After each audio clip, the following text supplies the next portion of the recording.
টাকা জুয়া খেলে যদি টাকা কামাও, 1 পয়সা জুয়ার টাকা যদি পেটে থাকে, ওই টাকা পেটে থাকা অবস্থায় যদি তুমি মরো, তুমি মরার লগে লগে জাহান্নাম দেখবে তোমার কবর।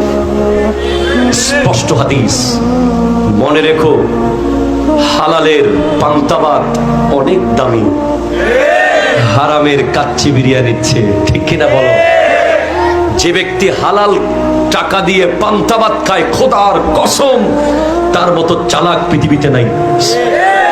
আর যে অবৈধ জুয়ার 2 নম্বরই সুদ ঘুষ খেয়ে দামি দামি খাবার খায়, দামি দামি বাড়ি বানায়, তার মতো বোকা, তার মতো গাধা, তার মতো বেয়াক্কল পৃথিবীতে নাই। ঠিক কিনা?